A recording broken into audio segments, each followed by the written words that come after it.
Hello viewers, welcome to Force Analysis Mechanics of Materials video series, that is 25ME 31I week 1. Just now we have learned about introduction to force and how the force is characterized, what are the effects of force and what are the types of force, that is tensile and compressive forces, ಮತ್ತೆ ಕೋಪ್ಲಾನರ್ ಮತ್ತು ನಾನ್ ಕೋಪ್ಲಾನರ್ forces ಅಂದರೆ ಏನು, ಅದರಲ್ಲಿ ಬರುವಂತಹ varieties of forces ಬಗ್ಗೆ in the previous videos ತಿಳ್ಕೊಂಡಿದ್ದೀವಿ. So ಯಾರ್ಯಾರು ಇನ್ನೂ ನೋಡಿಲ್ಲ, you can go back to that video and learn and come back to this video.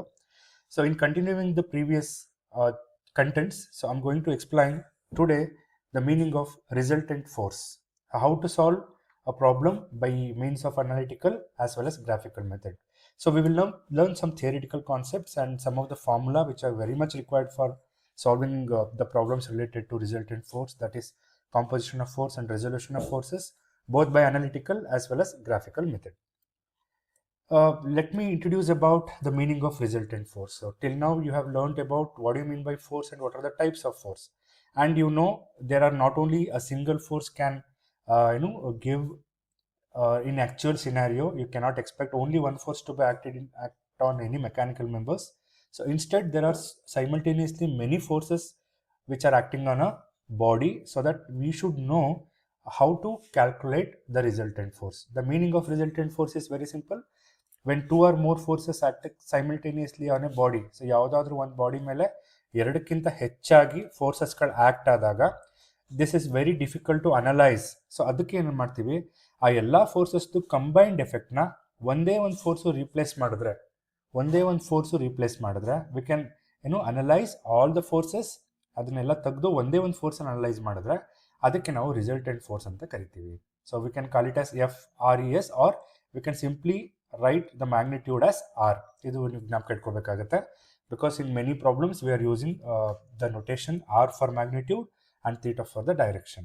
So this is the meaning of resultant force.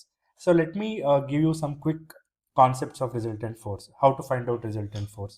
So ನೋಡಿ, ಇಲ್ಲಿ ಎರಡು force ಒಂದೇ ಡೈರೆಕ್ಷನಲ್ಲಿ ಹೋಗ್ತಾ ಇದ್ರೆ ಈ ಎರಡು ಫೋರ್ಸ್ ಬದಲು ನಾವೇನು ಮಾಡ್ಬೋದು, ಒಂದೇ ಫೋರ್ಸ್ ಆಗಿ ಅದನ್ನು ತಗೋಬಹುದು, ಅಂದರೆ F1 ಪ್ಲಸ್ F2. ಯಾಕೆ F1 ಪ್ಲಸ್ F2 ತಗೋತಾ ಇದ್ದೀವಿ? So use Cartesian coordinate system. ಅದರಲ್ಲಿ positive direction of this is positive x, and ಅದೇ ಫೋರ್ಸ್ ಏನಾದರೂ ಈ ಕಡೆಗೆ ಹೋದರೆ ನೆಗೆಟಿವ್ ಎಕ್ಸ್ ಅಂತ ತಗೋತೀವಿ. This one is positive y and this one is negative y. ನಾವು we have learn this concepts and your high school mathematics. So ಈ ಕಡೆ ಸೈಡ್ ಹೋದರೆ ಪಾಸಿಟಿವ್ ಎಕ್ಸ್, ಈ ಕಡೆ ಸೈಡ್ ಹೋದರೆ negative x, positive y and negative y. So ಇಲ್ಲಿ ನೋಡ್ಬೋದು ನೀವು, I'm taking for consideration only in x direction, that is in towards right or towards left. So ಈ ಥರ ಏನಾದರೂ ಎರಡು ಫೋರ್ಸು ಈ ಕಡೆಗಿದ್ರೆ, ಸೊ ವಿ ಕ್ಯಾನ್ ಟೇಕ್ ಈ ಎರಡರದ್ದು ಕಂಬೈಂಡು ಒಂದೇ ಒಂದು ಫೋರ್ಸ್ ಇದೆ ಅಂತ ಅನ್ಕೋಬೋದು. ಸೊ ಅದು ಹೆಂಗೆ ಕಂಡುಹಿಡಿಬೋದು ಅಂದರೆ, ಈ ಫೋರ್ಸು ಮತ್ತು ಈ ಫೋರ್ಸನ್ನು ಆ್ಯಡ್ ಮಾಡಿದಾಗ ಬರುವಂಥದ್ದು. ಯಾಕೆ ಆ್ಯಡ್ ಮಾಡ್ತಿದ್ದೀವಿ? ಎರಡೂ ರೈಟ್ ಸೈಡ್ಗೆ ಹೋಗ್ತಾ ಇದೆ. So similarly you can go to here, one force is going in this direction and another force is going in this direction. So how to calculate this? If F1 is greater than F2, F1 ಏನಾದರೂ for example 50 Newton ಇದ್ದರೆ, F2 ಏನದು ಅದಕ್ಕಿಂತ ಜಾಸ್ತಿ ಇದ್ದರೆ, for example 100 Newton ಇದ್ದರೆ, so ಹೆಂಗೆ ಮಾಡ್ತೀವಿ, ಯಾವುದು ಇವೆರಡ್ರದ್ದು ಸಬ್ಟ್ರಾಕ್ಷನ್ ಅಥವಾ ಅಡಿಷನ್ ಮಾಡಿದಾಗ ಪಾಸಿಟಿವ್ ವ್ಯಾಲ್ಯೂ ಬಂದರೆ ರಿಸಲ್ಟೆಂಟ್ ಫೋರ್ಸು ಈ ಕಡೆ ಸೈಡ್ ತೋರಿಸ್ಬೇಕು, ನೆಗೆಟಿವ್ ವ್ಯಾಲ್ಯೂ ಬಂದರೆ ಈ ಕಡೆ ತೋರಿಸ್ಬೇಕು. For instance I am going to take F2 is positive, like more than F1 ಅಂತ ತಗೊಂಡ್ರೆ we can say that resultant forces in the positive x direction. Similarly ಎರಡೂ ಫೋರ್ಸ್ಗಳು ಲೆಫ್ಟ್ ವರ್ಡ್ ಡೈರೆಕ್ಷನ್ಗೆ ಹೋಗ್ತಾ ಇದ್ರೆ, ಅಂದರೆ ಈ ಕಡೆಗೆ ಲೆಫ್ಟ್ ವರ್ಡ್ ಡೈರೆಕ್ಷನ್ಗೆ ಹೋಗ್ತಾ ಇದ್ರೆ, so we can say that. So you can see here same line ಇದೆ ಬಟ್ ಲೆಫ್ಟ್ ವರ್ಡ್ ಡೈರೆಕ್ಷನ್ಗೆ ಹೋಗ್ತಾ ಇದೆ. ಈ ಥರ ಇದ್ದಾಗಲೂ ಅಷ್ಟೇ ಲೆಫ್ಟ್ ಸೈಡ್ ಎರಡು ಫೋರ್ಸು ಆ್ಯಡ್ ಮಾಡಿ you can write the resultant force in this direction. So similarly multiple collinear forces ಇದ್ದಾಗ ಅದರದ್ದೆಲ್ಲ ಅಡಿಷನ್ ಸಬ್ಟ್ರಾಕ್ಷನ್ ಮಾಡಿ ರಿಸಲ್ಟೆಂಟ್ ಯಾವ ವ್ಯಾಲ್ಯೂ ಬರುತ್ತೋ ಆ ಡೈರೆಕ್ಷನ್ಗೆ ನಾವು ರಿಸಲ್ಟೆಂಟ್ನ ಬರೀಬೇಕಾಗುತ್ತೆ. So this is a very simple analysis I am going to explaining. You can see, ಈ ಥರ ಇದ್ದಾಗ ಎರಡು ಫೋರ್ಸ್ ಇದ್ದಾಗ ಈ ಎರಡು ಫೋರ್ಸ್ದು resultant force we can write by combining effect of these two forces as one force, that is 4.5 newton. Thus you can calculate by Pythagoras theorem or very simple method. ಅದೇ ಥರ ಈಕ್ವಿಲಿಬ್ರಿಯಮ್ ಅಥವಾ resultant force zero ಆಗೋದು ಯಾವಾಗ ಅಂತ ಹೇಳಿದ್ರೆ, there is no change in motion. Suppose a man stand still, ಈ ಥರ position ನಿಂತಿದ್ದಾಗ resultant force ಮತ್ತು ಅದ್ರ ಬಾಡಿ ವೆಯ್ಟ್ ಎರಡು ಈಕ್ವಲ್ ಇದ್ದಾಗ there is no resultant force, you can say zero force ಅಂತ ಕರಿಬಹುದು. So this is very simple concept and any one should know the meaning of resultant force. So how to find resultant force? This is very important topic. ನಾವು resultant force calculate ಮಾಡೋದಕ್ಕೆ ಎರಡು ಮೆಥಡ್ನ adopt ಮಾಡ್ಕೋತೀವಿ. ಮೊದಲನೇದು analytical method, where you have so many mathematical calculations should happen before finding out the magnitude and direction of the resultant force. So another one is graphical method. So you should use a graphical method. You should use a graph to solve, to find the resultant force. Analytical method in your syllabus you have three different methods. That is method of resolution ಅಂತ ಕರಿತೀವಿ, ಅದರಲ್ಲಿ rectangular component ಮತ್ತು resolution of our system of forces ಅಂತ ಕರಿತೀವಿ. ಇನ್ನೊಂದು law of parallelogram two forces ಅಂತ ಇರುತ್ತೆ. ಇದು ಟೂ ಫೋರ್ಸಸ್ ಇದ್ದಾಗ ಪ್ಯಾರಲೋಗ್ರಾಮ್ ಡ್ರಾ ಮಾಡಿ ಸಾಲ್ವ್ ಮಾಡುವಂಥದ್ದು. ಲಾ ಆಫ್ ಟ್ರಯಾಂಗಲ್ ಫೋರ್ಸಸ್ ಅಂತ ಕರಿತೀವಿ. And if there are three forces, so not two forces, if there are three forces, so we can draw a triangle and find out the resultant force. So ee tara we should calculate the resultant force anta helbodu. Similarly graph alli ಜಾಸ್ತಿ force ಇದ್ರೆ ಒಂದು scale ಗೆ ಅದನ್ನ ತಗೊಂಡು suitable scale ಗೆ we can draw the graphical method instead of calculating by means of so many calculation. You can use graphical method to solve resultant force, how to find out the resultant force. So I'll explain both the methods, graphical as well as analytical method, for your information. So keep on watching this video so that any problem can be solved in a easier way anta. So I should give you, so ಇಲ್ಲಿ ನೋಡ್ಬೋದು ಒಂದು ಟೇಬಲ್ನ ಈ ಥರ ಒಂದು force ಬದಲು ಎಳೆಯೋ ಬದಲು we can we can take two ropes and ಈ ಮತ್ತು ಈ ಡೈರೆಕ್ಷನ್ ಎರಡು ಕಡೆ ಎಳೆದ್ರೆ ಅದೇ ಥರ ಮೂವ್ ಆಗುತ್ತೆ ಟೇಬಲ್. ಅಂದರೆ ಎರಡು ಫೋರ್ಸ್ ಇರೋ ಬದಲು ಒಂದು ಫೋರ್ಸು ಅದು ಕಂಬೈನ್ಡ್ ಎಫೆಕ್ಟ್ನ ಕೊಡುತ್ತೆ. So let me give a quick recap of method of resolution. So I told you already, resolution of forces ಅಂದರೆ splitting a force into two components. ಇಲ್ಲಿ ರಿಸಲ್ಟೆಂಟ್ ಫೋರ್ಸ್ ಬಗ್ಗೆ ಮಾತಾಡ್ತಿಲ್ಲ, it's a basic of resultant force. ಒಂದು ಫೋರ್ಸನ್ನು ಎರಡು ರೀತಿ ಯಾವ ಥರ ಸ್ಪ್ಲಿಟ್ ಮಾಡ್ತಾರೆ ಮ್ಯೂಚುವಲಿ ಪರ್ಪೆಂಡಿಕ್ಯುಲರ್ ಡೈರೆಕ್ಷನ್ಗೆ without changing its effect. So ಅದಕ್ಕೆ ನಾನು I have give a presentation here. Suppose you have a force in this direction which is having some angle to the x-axis. You can say this is x-axis and this is some theta, 30 degree 45 degree one force pass ಆಗ್ತಿದ್ರೆ we can resolve into two different mutually perpendicular forces. One force is called P, that is r in x direction, and one force is called Q, that is r in y direction. ಈ ತರ ಇದ್ದಾಗ how to solve? So Q ಅಂದ್ರೆ ಏನು, P ಅಂದ್ರೆ ಏನು ಅಂತ calculate ಮಾಡೋದಕ್ಕೆ ನಾವು ರೆಸೊಲ್ಯೂಷನ್ ಆಫ್ ಫೋರ್ಸಸ್ ಅಥವಾ ಮೆಥಡ್ ಆಫ್ ರೆಸೊಲ್ಯೂಷನ್ ಅಥವಾ ರೆಕ್ಟ್ಯಾಂಗ್ಯುಲರ್ ಕಾಂಪೊನೆಂಟ್ ಅಂತಲೂ ಕರಿತೀವಿ. ಸೊ ಇಲ್ಲಿ ನೋಡ್ಬೋದು for mathematical calculation I have considered these points as A, B, C, and the point which the forces start is called O. So ಇದರಿಂದ ಶುರು ಮಾಡ್ತೀನಿ. You can see from triangle OAC. So where is the triangle OAC? So here it is OAC. ಈ triangle ತಗೊಂಡ್ರೆ so this is OAC and the angle is theta here. ಈ ಥರ ತಗೊಂಡ್ರೆ so ನಿಮಗೆಲ್ಲ ಗೊತ್ತಿದೆ, we know this one is F and this one is P. So ನಮಗೆ P ಅಂದರೆ ಏನು ಅಂತ ಗೊತ್ತಾಗಬೇಕು. ಅದಕ್ಕೆ ಏನು ಮಾಡ್ತೀವಿ, ಅಡ್ಜಸೆಂಟ್ ಅಂತ ಕರಿತೀವಿ, ಇದಕ್ಕೆ ಹೈಪೋಟೆನ್ಯೂಸ್ ಅಂತ ಕರಿತೀವಿ from your basic mathematics. So adjacent by hypotenuse ಯಾವುದಿದೆ, ಕಾಸ್ ಥೀಟಾ ಇದೆ. So cos theta is equal to adjacent by hypotenuse, that is O A by O C. And we should know the meaning of O A. P ಬೇಕು ನಮಗೆ, ಹಾಗಾಗಿ O A is equal to cross multiply ಮಾಡಿದಾಗ O C cos theta ಆಗುತ್ತೆ, O C into cos theta ಆಗುತ್ತೆ. And you know the meaning of O C here, F ಅನ್ನೋದು O C value. So R x ಅಥವಾ P ಅಂತ ಹೇಳಿದ್ರೆ you can call it as F cos theta. ಇದ್ರ value ಏನಿದೆಯೋ ಇದ್ರ value F cos theta. ಅಂದರೆ ನಿಮಗೆ ಫೋರ್ಸ್ ಗೊತ್ತಿದ್ರೆ, ಆ್ಯಂಗಲ್ ಗೊತ್ತಿದ್ರೆ ಪಿ ಎಷ್ಟು ಅಂತ ಫೈಂಡ್ ಔಟ್ ಮಾಡ್ಬೋದು.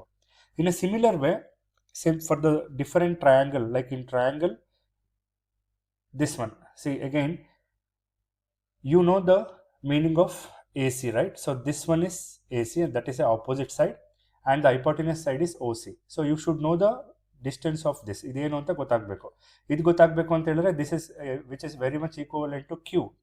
So AC ಅನ್ನೋದು OBಗೆ ಈಕ್ವಲ್ ಆಗಿರೋದ್ರಿಂದ so I'm going to find out AC. AC is nothing but opposite. ನಿಮ್ಗೆ ಇದು ಗೊತ್ತಿರಬೇಕು, basic mathematics. This is hypotenuse and this is adjacent. So since we should know what is opposite, so use sine theta formula, opposite by hypotenuse and A C ಎಷ್ಟು ಅಂತ ಸಿಗುತ್ತೆ. You know the O C. So O C is equal to F sine theta. So A C is nothing but O B. So I can say Q is equal to F sine theta. So F ಕಾಸ್ ಥೀಟಾನ horizontal component ಅಂತ ಕರಿತೀವಿ, F sine ಥೀಟಾನ vertical component ಅಂತ ಕರಿತೀವಿ. ಸೊ ಇದು ನಿಮಗೆ ಗೊತ್ತಿರಬೇಕಾದಂತಹ ಬೇಸಿಕ್ ಏನು method of resolving the forces, method of resolution ಅಂತ ಕರಿತೀವಿ. ಅಂದರೆ ಒಂದು ಫೋರ್ಸನ್ನು ಎರಡು ಥರ ರೆಕ್ಟ್ಯಾಂಗ್ಯುಲರ್ ಕಾಂಪೊನೆಂಟಲ್ಲಿ ಸ್ಪ್ಲಿಟ್ ಮಾಡಿದಾಗ without changing this effect, what is the value of x component and what is the value of y component, ಅಥವಾ ಹಾರಿಜಾಂಟಲ್ ಅಥವಾ ವರ್ಟಿಕಲ್ ಕಾಂಪೊನೆಂಟ್ ಅಂತಲೂ ಕರಿತೀವಿ. So you should remember this formula for your entire mechanics of materials ಮುಗಿಯೋ ತನಕ ನಿಮಗೆ formula ಗೊತ್ತಿರಬೇಕಾಗುತ್ತೆ. ಇದೇ ಥರ ತುಂಬ ಫಾರ್ಮುಲಾಸ್ ಬರ್ತವೆ, ಹಾಗಾಗಿ this is very basic formula, ಮರಿಬಾರ್ದು. ಸೊ ಇಲ್ಲಿ ಒಂದು ಹಿಂಟ್ ಅಥವಾ ಒಂದು ಕ್ಲೂ ಅಂತ ಏನಾದರೂ ಹೇಳೋದಾದರೆ, ಯಾವ ಕಡೆ ತೀಟಾ ಇರುತ್ತೋ, so I will show in the next slide. You can see the diagram here once again. You can see the theta is for the adjacent side. Theta ಎಲ್ಲಿಗಿರುತ್ತೋ ಅದು ನಿಮಗೆ ಕಾಸ್ ತೀಟಾ ಕಾಂಪೊನೆಂಟ್ ಅಂತ ಕರಿತೀವಿ. ಸಪೋಸ್ ಪಿ ಅನ್ನೋದು ನೀವು calculate ಮಾಡಬೇಕಾದ್ರೆ ನೋಡಿ, ಈ ಫಾರ್ಮುಲಾದಲ್ಲಿ ನಿಮ್ಗೆ ಎಲ್ಲ ಗೊತ್ತಿದೆ. P is equal to F cos theta. F cos theta ಅಂತ ಹೇಳಿದ್ರೆ ಎಫ್ ಅಂದರೆ ರಿಸಲ್ಟೆಂಟ್ ಫೋರ್ಸ್ ಅಥವಾ ಏನು ಸಿಂಗಲ್ ಫೋರ್ಸು, ಕಾಸ್ ತೀಟಾ ಅಂದರೆ ತೀಟಾ ಕೊಟ್ಟಿರ್ತಾರೆ, ನೀವು ತೀಟಾ ಫೈಂಡ್ ಔಟ್ ಕ್ಯಾಲ್ಕುಲೇಟ್ ಮಾಡಿ ಎಫ್ ಇಂದ ಕಾಸ್ ತೀಟಾ ಮಲ್ಟಿಪ್ಲೈ ಮಾಡಿದ್ರೆ ಕ್ಯಾಲ್ಕುಲೇಟರಲ್ಲಿ ಯು ಶುಡ್ ನೋ ದ ಏನು ಪಿ ವ್ಯಾಲ್ಯೂ ಗೊತ್ತಾಗೋಗುತ್ತೆ. Similarly vertical component F sine theta. Suppose if the theta is given in this direction, suppose if the theta is given for the y axis, okay, again this is also Q ಇರುತ್ತೆ, ಇದಕ್ಕೆ P ಅಂತಾನೆ ಕರಿತೀನಿ. ಇವಾಗ ಹೆಂಗೆ calculate ಮಾಡೋದು? ನಾವು the formula ಏನು ಬಿಟ್ change. ಇದು ತುಂಬ simple concept, but you should know. So theta vertical ಆಗಿದ್ದಾಗ ತೀಟಾ ಎಲ್ಲಿಗಿರುತ್ತೋ ಅದು ಕಾಸ್ ಕಾಂಪೊನೆಂಟ್ ಆಗುತ್ತೆ. ಅಂದರೆ you can see here, this one is F cos theta and this one is F sine theta. ಯಾವಾಗ theta ಏನಾದರೂ ಈ ಕಡೆಗಿದ್ರೆ, ಅಂದರೆ ವೈ ಆಕ್ಸಿಸ್ಗೆ ಏನಾದರೂ ತೀಟಾ ಇದ್ದರೆ you should use this formula. Horizontal component F sine theta ಆಗುತ್ತೆ, vertical component F cos theta ಆಗುತ್ತೆ. ಇದು ಜ್ಞಾಪಕ ಇಟ್ಕೋಬೇಕಾಗುತ್ತೆ. ಸೊ ಇದೆಲ್ಲ ಡಿರೈವೇಷನ್ ಇಂದ ಬಂದಿರೋದು, ಅದಕ್ಕೆ ನಾನು ಇನ್ನೂ ಒಂದ್ಸಲ ರಿಮೆಂಬರ್ ದಿಸ್ ಕಾನ್ಸೆಪ್ಟ್ ಹೇಳ್ತಾ ಇದ್ದೀನಿ. ಪ್ರೀವಿಯಸ್ ಸ್ಲೈಡ್ ಥರ, the cos component of the force is always in the direction along axis from theta of force given. Angle ಎಲ್ಲಿರುತ್ತೋ, ವೈ ಆಕ್ಸಿಸ್ಗೆ ಇರುತ್ತೋ ಎಕ್ಸ್ ಆಕ್ಸಿಸ್ಗೆ ಇರುತ್ತೋ ಅದು ನಮ್ಗೆ ಗೊತ್ತಿಲ್ಲ. ಪ್ರಾಬ್ಲಮಲ್ಲಿ ಯಾವ ಆಕ್ಸಿಸ್ಗೆ ಇರುತ್ತೋ ಆ ಆಕ್ಸಿಸ್ಗೆ ಕಾಸ್ ಕಾಂಪೊನೆಂಟ್ನ ಹಾಕಬೇಕಾಗುತ್ತೆ. ರಿಮೈನಿಂಗ್ ಯಾವ ತೀಟಾ ಇರಲ್ವೋ ಅದು ಸೈನ್ ಕಾಂಪೊನೆಂಟ್ ಆಗುತ್ತೆ. ಇದನ್ನು ರಿಮೆಂಬರ್ ಮಾಡ್ಕೊಳ್ಳಿ. ನಿಮ್ಗೆ ಡೌಟ್ಸ್ ಇದ್ದರೆ ಕಮೆಂಟ್ ಬಾಕ್ಸಲ್ಲಿ ಹಾಕಿ. I'll try to explain again one more time if you want it. Otherwise it is like enough. ನಿಮಗೆ ತುಂಬ ಡೀಟೇಲಿಂಗ್ ಹೇಳೋದು ಬೇಡ, ಯಾಕಂದರೆ ಇನ್ನೂ ತುಂಬ ಹೆವಿ ಫೋರ್ಸಸ್ಗಳ ಪ್ರಾಬ್ಲಮ್ಸ್ ಇರ್ತವೆ. ಹಾಗಾಗಿ ಜ್ಞಾಪಕ ಇಟ್ಕೊಳ್ಳಿ, ತೀಟಾ ಯಾವ ಆ್ಯಕ್ಸಿಸ್ಗೆ ಇರುತ್ತೋ ಅದು ಕಾಸ್ ತೀಟಾ ಕಾಂಪೊನೆಂಟ್ ಆಗುತ್ತೆ, ತೀಟಾ ಯಾವ ಆ್ಯಕ್ಸಿಸ್ಗೆ ಇರಲ್ವೋ ಅದು ಸೈನ್ ತೀಟಾ ಕಾಂಪೊನೆಂಟ್ ಆಗುತ್ತೆ. For instant, for the case given in here, F cos theta is the horizontal component, F sine theta is a vertical component. The next one is composition of forces. What is the meaning of composition of forces? Suppose I bracket here. So ಈ ಥರ component ನಾವು ನೋಡಿರ್ತೀವಿ daily ಲೈಫಲ್ಲಿ. ಇಲ್ಲಿ ನೋಡ್ಬೋದು 4 force act ಆಗ್ತಾ ಇದೆ. ಇಲ್ಲೊಂದು ಹಿಂಜಿದೆ, ಇಲ್ಲೊಂದು ಹಿಂಜಿದೆ, ಈ ಕಡೆ 2 ಫೋರ್ಸ್ ಆ್ಯಕ್ಟ್ ಆಗ್ತಾ ಇದೆ, F1, F2, F3, F4. So ಈ ಥರ ಇದ್ದಾಗ how to find out the resultant force? 4 ಫೋರ್ಸ್ದು ಕಂಬೈನ್ಡ್ ಎಫೆಕ್ಟ್ನ ಒಂದು ಫೋರ್ಸಲ್ಲಿ ತೋರಿಸೋದಕ್ಕೆ ರಿಸಲ್ಟೆಂಟ್ ಫೋರ್ಸ್ ಅಂತ ಕರಿತೀವಿ. ಆ ಫೋರ್ಸ್ ಯಾವ ಡೈರೆಕ್ಷನಲ್ಲಿ ಮೂವ್ ಆಗಬೇಕು ಮತ್ತು ಯಾವ ಮ್ಯಾಗ್ನಿಟ್ಯೂಡಲ್ಲಿ ಅದು ಇರುತ್ತೆ ಅನ್ನೋದನ್ನು ಕ್ಯಾಲ್ಕುಲೇಟ್ ಮಾಡೋದಕ್ಕೆ ನಾವು ಕಾಂಪೋಸಿಷನ್ ಆಫ್ ಫೋರ್ಸಸ್ ಅಂತ ಕರಿತೀವಿ. So the composition of forces is the process of finding a single resultant force that has the same effect as multiple individual forces acting on on object. ಅಂದರೆ 4-5 ಫೋರ್ಸಸ್ದು ಬದಲು ಒಂದು resultant ಫೋರ್ಸ್ನ ನೀವೇನಾದರೂ ಅದಕ್ಕೆ replace ಆಗಿ ಬರೆದ್ರೆ we can carry it as a resultant force ಅಂತ ಕರಿತೀವಿ. So ಈ ಥರ ಇದ್ದಾಗ we should use a space diagram. So space diagram ಅಂದರೆ ಏನು? ಈಗ ನೀವು ಅಲ್ಲಿ x axis, y axis, resultant force ಎಲ್ಲ ಬರೋದ್ರಲ್ಲ, ಅದಕ್ಕೆ ನಾವು ಸ್ಪೇಸ್ ಡಯಾಗ್ರಾಮ್ ಅಂತ ಕರಿತೀವಿ. So I will use space diagram for this. So I am going to write x axis. ನೋಡ್ಬೋದು ಇದೇ ಥರ ಬರೀಬೇಕು, ನೀವು ಕೂಡ ಈ ಪ್ರಾಕ್ಟೀಸ್ನೇ ಮಾಡಿ. So write x axis here. So you write x axis first and y axis next. Suppose this F1 ಇದು ಬಗ್ಗೆ ಎಷ್ಟು ಆ್ಯಂಗಲ್ ಇರುತ್ತೆ ಅಂತ ನಮ್ಗೆ ಗೊತ್ತಿರುತ್ತೆ, ಬಟ್ ಇಲ್ಲಿ ನಾನು ಏನೋ ಆ್ಯಂಗಲ್ ಹಾಕಿಲ್ಲ. Suppose this F1 angle is θ1. I can write this is positive negative ಇದೆಲ್ಲ ಗೊತ್ತಿದೆ. In your higher primary school you have studied all this. So suppose this F1 which I am showing here in green color, force 1, I am written from the origin, ಈ ಥರ ಬರೀತೀನಿ. ಅದು X ಆಕ್ಸಿಸ್ಗೆ θ1 ಆ್ಯಂಗಲಲ್ಲಿ ಇದೆ. F2, you can see the black color force here. F2 is in the direction of θ2 for the vertical. Sir, illek horizontal bardilla andre you can write the same effect, same answer. There is no other meaning of this. I can write θ2 for x axis also.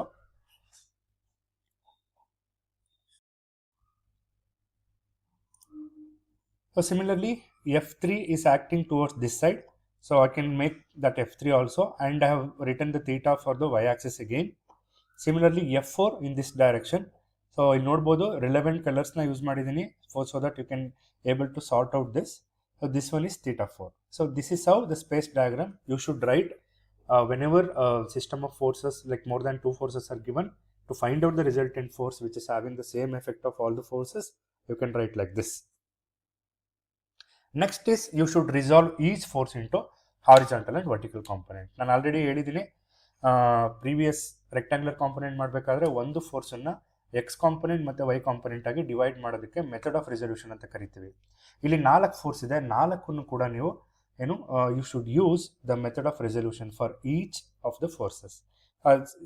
Look at carefully. First ಏನು ಮಾಡಬೇಕು, first step resolve all the forces horizontally. So horizontally ನೀವು ಎಲ್ಲ ಫೋರ್ಸಸ್ನ resolve ಮಾಡಬೇಕು ಅಂದರೆ ಏನರ್ಥ ಅಂತ ತೋರಿಸ್ತೀನಿ ನೋಡಿ. So we use the denotation as sigma H ಅಂತ ಕರಿತೀವಿ. ಅದಕ್ಕೆ ಸಿಗ್ಮಾ ಎಚ್ ಅಂದರೆ sum of all the horizontal forces of all the 4 forces. 4 ಫೋರ್ಸದು ಹಾರಿಜಾಂಟಲ್ ಏನು ಕಾಂಪೊನೆಂಟ್ನ ಕಂಡುಹಿಡಿಬೇಕು. ಫಸ್ಟ್ ಫೋರ್ಸಿಗೆ ಬರೋಣ ಈಗ. ಅದೇ ಥರ ನೆಕ್ಸ್ಟು ಸಿಗ್ಮಾ ವಿ ಕಂಡುಹಿಡಿಬೇಕು. ವರ್ಟಿಕಲ್ ಕಾಂಪೊನೆಂಟು ಮತ್ತು ಹಾರಿಜಾಂಟಲ್ ಕಾಂಪೊನೆಂಟು ಎರಡನ್ನೂ ಕೂಡ ಫಸ್ಟ್ ಫೈಂಡ್ ಔಟ್ ಮಾಡಬೇಕು. That is the first step of finding magnitude and direction of resultant force. So ಇಲ್ಲಿ ನೋಡ್ಬೋದು ಹಾರಿಜಾಂಟಲ್ ಫೋರ್ಸ್ ನಾನು ಆಲ್ರೆಡಿ ಹೇಳಿದ್ದೀನಿ. ಇಲ್ಲಿ ತುಂಬ ಇಂಪಾರ್ಟೆಂಟ್ ಇದೆ. ಹೆಂಗೆ ಬರದೆ ಅಂದರೆ ಪ್ರೀವಿಯಸ್ ವಿಡಿಯೋನ ನೋಡ್ಬೋದು ನೀವು, ಅಥವಾ ಪ್ರೀವಿಯಸ್ ಏನು ಸ್ಟಾರ್ಟಿಂಗ್ ಆಫ್ ದಿಸ್ ವಿಡಿಯೋ ನೋಡ್ಬೋದು. ಇಲ್ಲಿ F1 ಅನ್ನೋದು ಮೊದಲನೇ force. Cos theta 1 I told you for any force the horizontal component whenever the theta is in X direction we should use cos component. That is a common ಏನು thing you should remember. Similarly for Y component there is no theta, I should write sin theta 1. So ಈ force theta 1ಗೆ ಇರೋದ್ರಿಂದ ಕಾಸ್ ಮತ್ತು sign ಎರಡನ್ನೂ ಕೂಡ theta 1ನೇ ಬರೀಬೇಕಾಗುತ್ತೆ.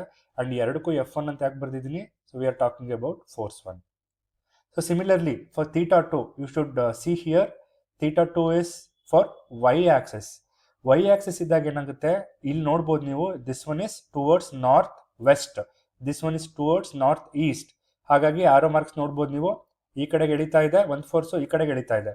ಇಲ್ಲಿ ನೋಡ್ಬೋದು west ಸೈಡ್ಗೆ ಹೋಗ್ತಿರೋದ್ರಿಂದ you should use the left side arrow mark for X component and tops ಏನು side for Y component. So ಇಲ್ಲಿ ನೋಡ್ಬೋದು F2 cos theta 2 and F2 sine theta 2. F2 cos theta 2 ಅಂದರೆ F2 ಅಂದರೆ ಎರಡನೇ ಫೋರ್ಸ್ ಬಗ್ಗೆ ಮಾತಾಡ್ತಾ ಇದ್ದೀವಿ. ಯಾಕೆ ಇಲ್ಲಿ ವೈಗೆ ಕಾಸ್ ಬಂತು, ಇಲ್ಲಿ ಸೈನ್ ಇದ್ದಿದ್ದು ಅಂದರೆ ಥೀಟಾ 2 ಅಂತ ಏನಿದೆಯೋ ಅದು ವೈ ಆಕ್ಸಿಸ್ಗೆ ಇರೋದ್ರಿಂದ I should use cos component here. So I told you this is very important. ನೀವೇನಾದರೂ ಎಲ್ಲದಕ್ಕೂ ವರ್ಟಿಕಲ್ ಸೈನು ಎಲ್ಲದಕ್ಕೂ ಹಾರಿಜಾಂಟಲ್ ಕಾಸ್ ಅಂದರೆ ಅದಕ್ಕೂ ಕೂಡ ಸಿಂಪಲ್ ಮೀನಿಂಗ್ ಇದೆ. ನೀವು ಏನಾದರೂ ಇಲ್ಲಿಂದನೇ ತೊಗೊಂಡ್ರೆ ಆ್ಯಂಗಲ್ನ ಕಾಸು ಸೈನ್ ಹಾಕೋಬೋದು, ಹಾರಿಜಾಂಟಲ್ಗೆಲ್ಲ ಕಾಸ್ ಹಾಕೋಬೋದು, ವರ್ಟಿಕಲ್ಗೆಲ್ಲ ಸೈನ್ ಹಾಕೋಬೋದು. But that leads to a confusion. So ನಿಮಗೆ ಇಲ್ಲಿ ಥೀಟಾ 2 30 ಕೊಟ್ಟಿದ್ರೆ ನಿಮ್ಗೆ ಗೊತ್ತಿರಲ್ಲ 90 + 30 ಹಾಕೊಂಡ್ರೆ ಸೈನ್ ಆಗ್ತದೆ. ಹಾಗಾಗಿ ಅದ್ರ ಬಗ್ಗೆ ತಲೆ ಕೆಡ್ಸ್ಕೊಳ್ಳೋಕೆ ಹೋಗ್ಬಿಡಿ. ನಾನು ಏನು ಹೇಳ್ಕೊಡ್ತೀನಿ ಅದನ್ನು ನೀಟಾಗಿ ಕೇಳಿಸ್ಕೊಳ್ಳಿ. That sufficient for your answers. Okay. So Y component cos ಆಗುತ್ತೆ ಯಾಕೆಂದರೆ ಥೀಟಾ 2 ವೈ ಆಕ್ಸಿಸ್ಗಿದೆ. ಎಕ್ಸ್ ಕಾಂಪೊನೆಂಟು ಸೈನ್ ಆಗುತ್ತೆ ಯಾಕೆಂದರೆ ಥೀಟಾ 2 ಇಲ್ಲ ಇಲ್ಲಿ, ಅಂದರೆ ಇನ್ನೊಂದು ಬ್ಲ್ಯಾಂಕ್ ಸೈಡ್ ಇದೆ ಅದಕ್ಕೆ ಸೈನ್ ಬರುತ್ತೆ. So similarly for F3 and theta 3 also in y direction. ಇಲ್ಲಿ ನೋಡ್ಬೋದು. So this one is south west, south direction and west direction ಇರೋದ್ರಿಂದ ನಾರ್ತ್ ಈಸ್ಟ್ ವೆಸ್ಟ್ ಸೌತ್ ಅಂತ ತೊಗೊಂಡ್ರೆ ಸೊ ಇಲ್ಲಿ ನೋಡ್ಬೋದು arrow mark should come down and should go left. ಇದು ತುಂಬ important.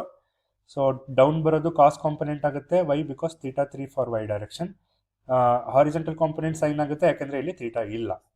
So ಇಲ್ಲಿ ಉಲ್ಟಾ ಆಗುತ್ತೆ. ಥೀಟಾ ಎಕ್ಸ್ ಆಕ್ಸಸ್ಗೆ ಇರೋದ್ರಿಂದ ಎಕ್ಸ್ ಕಾಂಪೊನೆಂಟ್ ಈ ಕಡೆಗೆ ಬರುತ್ತೆ, ವೈ ಕಾಂಪೊನೆಂಟು ವರ್ಟಿಕಲ್ ಬರುತ್ತೆ. So cos theta 4 horizontal component, sine theta 4 vertical component. ನೀವು ಈ ಥರ ಸ್ಪೇಸ್ ಡಯಾಗ್ರಾಮ್ನ ಸ್ಪ್ಲಿಟ್ ಮಾಡಿ ಬರೆದ್ರೆ so I can say this is your half of the problem is getting solved. So ನಾವು you should write the formula. ಒಂದೊಂದ್ರದ್ದು formula ತೊಗೋಬೇಕಾಗುತ್ತೆ. So this is very important. ನೋಡಿ, first ಫೋರ್ಸ್ದು F1 cos theta 1 is it positive or negative? That is very important. That is based on your quadrant system. So ಇದು ಈ ಕಡೆ ಇದ್ದರೆ positive x, ಈ ಕಡೆ ಇದ್ದರೆ negative x, ಈ ಕಡೆ ಇದ್ದರೆ ಪಾಸಿಟಿವ್ ವೈ, ಈ ಕಡೆ ಇದ್ದರೆ ನೆಗೆಟಿವ್ ವೈ. ಇದು ನಿಮ್ಗೆ ಗೊತ್ತಿದೆ ಎಲ್ಲರಿಗೂ, ಹೈಸ್ಕೂಲಲ್ಲೆಲ್ಲ ಕಲ್ತಿದ್ದೀವಿ ಕಾರ್ಟಿಸಿಯನ್ ಕೋಆರ್ಡಿನೇಟ್ಸ್ನ. ಹಾಗಾಗಿ ಈ ಕಡೆಗೆ ಹೋಗ್ತಾ ಇರೋದ್ರಿಂದ ಪಾಸಿಟಿವ್ ತೊಗೋತಾ ಇದ್ದೀನಿ F1 ಕಾಸ್ ಥೀಟಾ 1. ಸೈನ್ ಥೀಟಾ 1 ತೊಗೋಬೇಡಿ ಯಾಕೆಂದರೆ ವರ್ಟಿಕಲ್ ಕಾಂಪೊನೆಂಟ್ ಅದು. ನೆಕ್ಸ್ಟ್ ಫಾರ್ಮುಲಾ ಬರೆಯೋಣ. ಫಸ್ಟ್ ಫೋರ್ಸ್ದು ಮುಗೀತು. Second ಫೋರ್ಸ್ದು arrow mark you should see here left side ಹೋಗ್ತಾ ಇದೆ. ಲೆಫ್ಟ್ ಸೈಡ್ ಹೋಗ್ತಾ ಇದೆ ಅಂದ್ರೇನು? Minus X. ಅದಕ್ಕೆ ನಾನಿಲ್ಲಿ ಮೈನಸ್ ಬರೆದಿದ್ದೀನಿ. ಆ್ಯಂಡ್ ಫಾರ್ಮುಲಾ ಗೊತ್ತಿದೆ F2 sine theta 2. F3 sin theta 3 ಕೂಡ ಲೆಫ್ಟ್ ಸೈಡ್ಗೆ ಹೋಗ್ತಿರೋದ್ರಿಂದ I have taken here negative sign. F4 sin theta 4 ಕೆಳಗಡೆಗೆ ಹೋಗ್ತಿರೋದ್ರಿಂದ F4 cos theta 4 ರೈಟ್ ಸೈಡ್ಗೆ ಹೋಗ್ತಿರೋದ್ರಿಂದ even it is fourth quadrant. ನಿಮಗೆಲ್ಲ ಗೊತ್ತಿದೆ ಪಾಸಿಟಿವ್ ನೆಗೆಟಿವ್ಗಳು ಫೋರ್ತ್ ಕ್ವಾಡ್ರೆಂಟಲ್ಲಿ ಆರೋ ಮಾರ್ಕ್ ಈ ಕಡೆ ಇರೋದ್ರಿಂದ I am going to use plus here.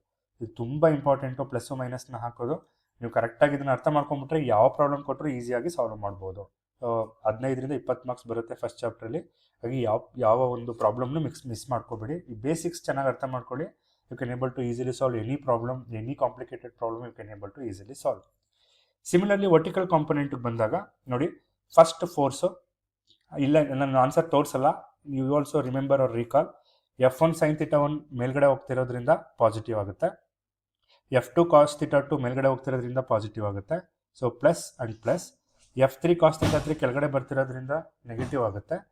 F4 sin theta 4 ಕೆಳಗಡೆ ಬರ್ತಿರೋದ್ರಿಂದ ನೆಗೆಟಿವ್ ಆಗುತ್ತೆ. ಸೊ 2 ಪ್ಲಸ್ 2 ಮೈನಸ್ ಆಗುತ್ತೆ. You can see here the same thing I have written. F1 sin theta 1 this one, F2 cos theta 2 this one, F3 cos theta 3 minus ಬರ್ದಿದ್ದೀನಿ, F4 sin theta 4 minus ಬರ್ದಿದ್ದೀನಿ. ಇದು ತುಂಬ important. Problem ಮಾಡಬೇಕಾದ್ರೆ ನೀವು substitution ಮಾಡೋದು, ಆ್ಯಂಗಲ್ನ ಮತ್ತು ಫೋರ್ಸ್ನ calculate ಮಾಡೋದಷ್ಟೇ ಇರೋದು. So ನಿಮ್ಗೆ ಗೊತ್ತಿದ್ರೆ ಈ ಬೇಸಿಕ್ಸು ನೀವು ಅಲ್ಲಿ ತುಂಬ ಈಸಿಯಾಗಿ ಸಾಲ್ವ್ ಮಾಡ್ಬೋದು. ಇನ್ನು ಮ್ಯಾಗ್ನಿಟ್ಯೂಡ್ ಕಂಡುಹಿಡಿಯೋದು ಯಾವ ಥರ? ಸೊ ನಿಮ್ಗೆ ಗೊತ್ತಾಯಿತು ಫಾರ್ಮುಲಾ. ಇವಾಗ ರಿಸಲ್ಟೆಂಟ್ ಕಂಡುಹಿಡಿಬೇಕು ಅಂದರೆ ಎಷ್ಟು ಮ್ಯಾಗ್ನಿಟ್ಯೂಡ್ ಇದೆ, ಎಷ್ಟು ಪ್ರಮಾಣ ಇದೆ ರಿಸಲ್ಟೆಂಟ್ ಫೋರ್ಸ್, ಎಷ್ಟು ನ್ಯೂಟನ್ ಇದೆ ಅಂತ ಕ್ಯಾಲ್ಕುಲೇಟ್ ಮಾಡೋದಕ್ಕೆ you should use this formula. This is very important. ನೋಡಿ, ಇದು ಮತ್ತು ಇದು ಪಾಸಿಟಿವ್ ನೆಗೆಟಿವ್ಸ್ ಚೇಂಜ್ ಆಗ್ಬೋದು ಬೇಸ್ಡ್ ಆನ್ ದ ಪ್ರಾಬ್ಲಮ್, ಯಾವ ಓರಿಯೆಂಟೇಷನ್ ಕೊಟ್ಟಿರ್ತಾರೆ ಆ್ಯಂಗಲ್ನ ಅನ್ನೋದ್ರ ಮೇಲೆ. ಬಟ್ ರಿಸಲ್ಟೆಂಟ್ ಫಾರ್ಮುಲಾ ಯಾವತ್ತೂ ಇದೇ ಇರುತ್ತೆ. ಇಲ್ಲಿ ಏನು ಆನ್ಸರ್ ಬಂದಿರುತ್ತೆ ಆ ಆನ್ಸರ್ಗೆ ಸ್ಕ್ವೇರ್ ಮಾಡಬೇಕು. ಸಿಮಿಲರ್ಲಿ ಇಲ್ಲೇನು ಆನ್ಸರ್ ಬಂದಿರುತ್ತೋ ಅಲ್ಲಿಗೆ ಸ್ಕ್ವೇರ್ ಮಾಡಬೇಕು. ಅದನ್ನು ಸ್ಕ್ವೇರ್ ರೂಟ್ ಮಾಡಿ ಎಷ್ಟೋ ಫೋರ್ಸ್ ಬರುತ್ತೆ ಅದು ರಿಸಲ್ಟೆಂಟ್ ಮ್ಯಾಗ್ನಿಟ್ಯೂಡ್ ಆಫ್ ರಿಸಲ್ಟೆಂಟ್ ಅಂತ ಕರಿತೀವಿ. ಮತ್ತು ಎಲ್ಲಿ ಹೋಗ್ಬೋದು ಅದು ಮ್ಯಾಗ್ನಿಟ್ಯೂಡ್ ಗೊತ್ತಾಯಿತು, ಸಮ್ 100 ನ್ಯೂಟನ್ ಅಂತ ಅಂದ್ಕೊಳ್ಳೋಣ. ಯಾವ ಡೈರೆಕ್ಷನ್ಗೆ ಬರೀಬೇಕು? ಅದಕ್ಕೆ ನಾವು we should use a formula tan theta formula use ಮಾಡಬೇಕು. Sigma V and sigma H. So sigma V ಗೊತ್ತಿದೆ, ಸಿಗ್ಮಾ ಹೆಚ್ ಗೊತ್ತಿದೆ. Tan theta is equal to ಒಂದು ವ್ಯಾಲ್ಯೂ ಬರುತ್ತೆ. ತೀಟಾ ಬೇಕು ಅಂತ ಹೇಳಿದ್ರೆ you should use inverse. So theta ಬೇಕು ಅಂತ ಹೇಳಿದ್ರೆ you should use tan inverse of that value. What is the value? Sigma V by sigma H ಮಾಡ್ತಾರಲ್ಲ ಅದನ್ನು ಕ್ಯಾಲ್ಕುಲೇಟರಲ್ಲಿ ಮಾಡಿ you will get some degree. ಇದು ಇಲ್ಲಿ ಒಂದು ಹಿಂಟ್ ಇದೆ. ಏನು ಹಿಂಟ್ ಅಂತ ಹೇಳಿದ್ರೆ ಯಾವ ಕ್ವಾಡ್ರೆಂಟಲ್ಲಿ ಬರೀಬೇಕು ಆ್ಯಂಗಲ್ನ. ಸಮ್ 30 ಡಿಗ್ರಿ ಅಂತ ಬರುತ್ತೆ. So whether 30 degree should I write in this way, should I write in this way with x axis or y axis, should I write in this way or this way? ಅದಕ್ಕೊಂದು logic ಇದೆ. ಏನು logic ಅಂದರೆ sigma ನೋಡಿ, sigma V ಏನಾದರೂ positive ಆಗಿದ್ರೆ ಅಂದರೆ ಇಲ್ಲಿ ಬರೋವಂಥ answer positive ಆಗಿದ್ರೆ ನಿಮ್ಗೆ ಗೊತ್ತಿದೆ ವರ್ಟಿಕಲ್ ಕಾಂಪೊನೆಂಟು ಸೆಕೆಂಡ್ ಕ್ವಾಡ್ರೆಂಟು ಮತ್ತು ಫಸ್ಟ್ ಕ್ವಾಡ್ರೆಂಟಲ್ಲಿ ಪಾಸಿಟಿವ್ ಇರುತ್ತೆ ಅಂತ. ಸಿಗ್ಮಾ ವಿ ನೆಗೆಟಿವ್ ಇದ್ದರೆ third quadrant and fourth quadrant vertical component negative ಇರೋದು ಯಾವುದು? ಥರ್ಡ್ ಆ್ಯಂಡ್ ಫೋರ್ತ್ 180 ಇಂದ 360 ಡಿಗ್ರಿಲಿ ಇರುತ್ತೆ ಅಂತ. ಅದೇ ಥರ ಸಿಗ್ಮಾ ಎಚ್ ಪಾಸಿಟಿವ್ ಆಗೋದು ಯಾವಾಗ? ಫಸ್ಟ್ ಆ್ಯಂಡ್ ಫೋರ್ತಲ್ಲಿ ಆರೋ ಮಾರ್ಕ್ ಈ ಕಡೆ ಆಗಿರೋದ್ರಿಂದ ಫಸ್ಟ್ ಆ್ಯಂಡ್ ಫೋರ್ತ್ ಕ್ವಾಡ್ರೆಂಟಲ್ಲಿ ಪಾಸಿಟಿವ್ ಅಂತ ಬರಿಬೋದು. ನೆಗೆಟಿವ್ ಯಾವಾಗ? ಸೆಕೆಂಡ್ ಆ್ಯಂಡ್ ಥರ್ಡ್ ಕ್ವಾಡ್ರೆಂಟಲ್ಲಿ. ಇದು ನಿಮಗೆ ಸಡನ್ನಾಗಿ ಹೇಳಿದ್ರೆ ಗೊತ್ತಾಗಲ್ಲ, ಒಂದು ಪ್ರಾಬ್ಲಮ್ ಮಾಡಿದಾಗ ಈಸಿಯಾಗಿ ಅರ್ಥ ಆಗುತ್ತೆ. But these formulas are very very important for your objective type of questions. 1 marks 2 marks question or 3 marks ಕ್ವಶನ್ಗೆ ಈ ಎಲ್ಲ ಫಾರ್ಮುಲಾನ ಜ್ಞಾಪಕ ಇಟ್ಕೋಬೇಕಾಗುತ್ತೆ. So this is how the composition of forces can be calculated by using method of composition ಅಂತ ಕರೆಯೋಣ. So we have another method, analytical method, that is law of parallelogram of forces. ಎರಡು force ಇದ್ದಾಗ parallelogram forces ಅಲ್ಲೂ ಕಂಡುಹಿಡಿಬಹುದು. If the forces are inclined for some angle. ನೋಡಿ, if two forces acting at a point are represented in magnitude and direction by adjacent side of a parallelogram. ಅಂದರೆ ಯಾವುದೇ ಎರಡು force ಪ್ಯಾರಲೋಗ್ರಾಮ್ದು adjacent side ಥರ ಏನಾದರೂ ಕಾಣಿಸಿದ್ರೆ ನಿಮಗೆ, for example like this, ಇಲ್ಲೊಂದು force ಹೋಗ್ತಾ ಇದೆ, ಇಲ್ಲೊಂದು ಫೋರ್ಸ್ ಹೋಗ್ತಾ ಇದೆ. ಸೊ ಇದು you can write a parallelogram from this. ಇಲ್ಲಿ ನೋಡಿ, ಇಲ್ಲಿಂದ ಒಂದು ಲೈನ್ ಡ್ರಾ ಮಾಡ್ಬೋದು, ಇಲ್ಲಿಂದ ಒಂದು ಲೈನ್ ಡ್ರಾ ಮಾಡ್ಬೋದು. ಸೊ ಈ ಥರ ನಾವು ಅದನ್ನು ಡ್ರಾ ಮಾಡಿ ಆ ರಿಸಲ್ಟೆಂಟ್ ನಾವು ಎಲ್ಲಿ ಬರಿಬೋದು ಅಂತ ಹೇಳಿದ್ರೆ, it is represented by the diagonal of a parallelogram passing to that point. ಈ ಪಾಯಿಂಟಿಂದ ಒಂದು ಎಕ್ಸ್ ಕಾಂಪೊನೆಂಟು, ಈ ಪಾಯಿಂಟಿಂದ ಇನ್ನೊಂದು component, I can say X or Y whatever. So ಇವೆರಡು ಸಮ್ ಆ್ಯಂಗಲ್ ಇದೆ ಅಂದ್ಕೊಳ್ಳೋಣ. Instead of doing rectangular component method, I am taking some slight angle here, that is alpha ಅಂತ ತಗೊಳ್ಳೋಣ. ರಿಸಲ್ಟೆಂಟ್ ಹೆಂಗೆ draw ಮಾಡ್ಬೋದು ಅಂತ ಹೇಳಿದ್ರೆ, ಈ ಪಾಯಿಂಟಿಂದ ಡಯಾಗನಲ್ ಡ್ರಾ ಮಾಡಿದ್ರೆ, so you can see here, if you write a diagonal from here to here, this represents resultant. Suppose some P is there, suppose some Q force is there here with an angle of alpha, resultant can be drawn by the diagonal, ಪ್ಯಾರಲೋಗ್ರಾಮ್ದು diagonal ಆಗಿ ಅದು act ಮಾಡುತ್ತೆ. And you know the direction of theta, that is the direction of resultant is theta. So that one I have represented here in simple diagram. ಇದು ನಿಮಗೆ 3 marks ಕೇಳ್ತಾರೆ, ಹಾಗಾಗಿ you should practise this. ನೋಡಿ, O A ಅನ್ನೋದು force P ಆಗಿದ್ರೆ, O B ಅನ್ನೋದು force Q ಆಗಿದ್ರೆ, ಅದೆರಡ್ರದ್ದು angle between forces P and Q is alpha ಆಗಿದ್ರೆ, then we can write a diagonal of this as a resultant by drawing equivalent parallelogram adjacent sides ಅಂತ ಕರಿಬಹುದು. ಅದನ್ನೇ ಇದ್ರದ್ದು statement. ತುಂಬ ಸಿಂಪಲ್ ಸ್ಟೇಟ್ಮೆಂಟು, ಕಟ್ ಮಾಡಕ್ಕೆ ಹೋಗ್ಬೇಡಿ. ಯಾವುದೇ ಎರಡು ಫೋರ್ಸು ಮ್ಯಾಗ್ನಿಟ್ಯೂಡ್ ಮತ್ತು ಡೈರೆಕ್ಷನ್ ಇಂದ ಅಡ್ಜಸೆಂಟ್ ಸೈಡ್ಸ್ ಆಫ್ ಪ್ಯಾರಲೋಗ್ರಾಮ್ ಆಗಿದ್ರೆ ರಿಸಲ್ಟೆಂಟ್ನ ನಾವು ಡಯಾಗನಲ್ ಅಲ್ಲಿ ಬರೆದ್ರೆ ಅದು ರಿಸಲ್ಟೆಂಟ್ ಆಗಿರುತ್ತೆ. That is very simple. And analytical ಮೆಥಡಲ್ಲಿ ಸಾಲ್ವ್ ಮಾಡೋದಾದರೆ magnitude of resultant can be calculated by using this formula. You know the meaning of P, that is one force. You know the meaning of Q, that is another force. Alpha is the angle between two forces. If you know these 3 components, you can able to easily find out the resultant. Similarly, angle also calculated by using tan theta here. Q sin alpha divided by P plus Q cos alpha. ನೋಡಿ, ಇದಕ್ಕೂ method of ಕಾಂಪೋಸಿಷನ್ಗೂ lot of difference ಇದೆ. Don't confuse with parallelogram forces with the resolution of forces. That is different and this is different. ಇಲ್ಲಿ ಯಾವ ಥರ ಅಂದರೆ parallelogram adjacent side ಥರ ಇದ್ದಾಗ ಮಾತ್ರ ನಾವು ಎರಡು ಫೋರ್ಸು ಮಧ್ಯೆ ಆ್ಯಂಗಲ್ ಕೊಟ್ಟಿದ್ರೆ you should use this formula. Otherwise always use the space diagram method to calculate the resultant, ಅದು ಮ್ಯಾಗ್ನಿಟ್ಯೂಡ್ ಮತ್ತು direction. So I think this one is quite simple to understand. So we have another method, that is triangle law of forces. ನಾನು already ಹೇಳಿದ್ದೀನಿ, triangle law of forces ಬೇಕು ಅಂದರೆ 3 force ಇರಬೇಕು. If there are 3 forces acting at a point, keep the body in equilibrium. Body ಯಾವುದೋ ಒಂದು body ಮೇಲೆ act ಆಗ್ತಿದ್ರೆ ಅದು ಈಕ್ವಿಲಿಬ್ರಿಯಮ್ ಪೊಸಿಷನಲ್ಲಿ ಇದ್ದರೆ, so this is the major condition for this. Then ಅದ್ರ ರಿಸಲ್ಟೆಂಟು ಮ್ಯಾಗ್ನಿಟ್ಯೂಡ್ ಆ್ಯಂಡ್ ಡೈರೆಕ್ಷನ್ನ ಏನು ಕ್ಯಾಲ್ಕುಲೇಟ್ ಮಾಡ್ತೀವಿ ಅಂತ ಹೇಳಿದ್ರೆ, you can take by the 3 sides of a triangle taken in order like this. So we have P force here, we have Q force here, and R is a resultant another force which is making alpha with P. ಈ ಥರ ಇದ್ದಾಗ we can write by means of graphical method. So P ಬರ್ದು P ಇಂದ Q, ಇಲ್ಲಿಂದ ನೋಡಿ P ಇಲ್ಲಿ ಶುರು ಮಾಡಿದ್ದಾರೆ, P ಎಂಡ್ ಆಗ್ತಿದ್ದಂಗೆ Qದು ಮ್ಯಾಗ್ನಿಟ್ಯೂಡ್ ತೊಗೊಂಡು Q ಬರ್ದಿದ್ದಾರೆ. Then if you write the resultant force here, then you can say these are represented by 3 sides of a triangle ಅಂತ ಕರಿಬೋದು. And we are not having any problems in numerical example from this. You should know the statement of this law. ಇದರ ಪ್ರಕಾರ, if 3 forces acting at a point keep in a body in equilibrium, then they can be represented by magnitude and direction by the 3 sides of a triangle taken in order. So condition ಒಂದೇ ಪಾಯಿಂಟಲ್ಲಿ act ಆಗ್ತಿರಬೇಕು, body ಈಕ್ವಿಲಿಬ್ರಿಯಮಲ್ಲಿ ಇರಬೇಕು. ಹಾಗಿದ್ದಾಗ ಮಾತ್ರ ಈ ಒಂದು law applicable ಆಗುತ್ತೆ. You should remember this formula. So P by OA, Q by OB ಮತ್ತು R by OB ಇದೆಯಾ, so ಇದೆಲ್ಲ ನೀವು ಪ್ರಪೋರ್ಷನಲ್ ಆಗಿರುತ್ತೆ ಅಂತ ನೀವು ತಿಳ್ಕೊಬೋದು ಅಷ್ಟೇ. ಸೊ ಇದು related to the another method of calculating, method of resolution ಅಥವಾ ರಿಸಾಲ್ವಿಂಗ್ ದ ಮೆನಿ ಫೋರ್ಸಸ್ ಇದ್ದಾಗ ಯಾವ ಥರ ಅಂತ. So till now we have learn rectangular component where F cos θ and F sin θ ಎರಡು ಫೋರ್ಸ್ನ ಕ್ಯಾಲ್ಕುಲೇಟ್ ಮಾಡೋದು, ಹಾರಿಜಾಂಟಲ್ ಕಾಂಪೊನೆಂಟ್, ವರ್ಟಿಕಲ್ ಕಾಂಪೊನೆಂಟು. ಇನ್ನು method of ರೆಸಲ್ಯೂಷನಲ್ಲಿ there are composition of forces ಅಂತ ಕರಿತೀವಿ. If there are more than 2 forces acting on a body, so ಅವಾಗ ನಾವು horizontal ಮತ್ತು ವರ್ಟಿಕಲ್ ಕಾಂಪೊನೆಂಟ್ಸ್ನ ಬರೆದು ಸ್ಪೇಸ್ ಡಯಾಗ್ರಾಮಲ್ಲಿ ದೆನ್ ಸಿಗ್ಮಾ ಎಚ್ ಮತ್ತು ಸಿಗ್ಮಾ ವಿ ಕಂಡಿಡಿದು ಆರ್ ಮತ್ತು ಥೀಟಾಗೆ ಹೆಂಗೆ ಕ್ಯಾಲ್ಕುಲೇಟ್ ಮಾಡೋದು ಅಂತ ತಿಳ್ಕೊಂಡ್ವಿ. ಅದಾದಮೇಲೆ ಪ್ಯಾರಲೋಗ್ರಾಮ್ ಲಾ ಆಫ್ ಫೋರ್ಸಸ್ ಯಾವ ಥರ ಬರುತ್ತೆ, next triangle law of forces ಹೆಂಗೆ ಬರುತ್ತೆ ಅಂತ ತಿಳ್ಕೊಂಡ್ವಿ. ಸೊ ಐ ಹೋಪ್ ಎಲ್ರಿಗೂ ಇಲ್ಲಿ ತನಕ ಮಾಡಿದ್ದು ಅರ್ಥ ಆಗಿದೆ ಅಂತ ಅನ್ಕೋತೀನಿ. So in the next video, I'm going to solve many problems related to, or numerical examples related to resolution of forces and graphical method also. So don't miss any videos related to this. It's keep on like linking between previous video and this video.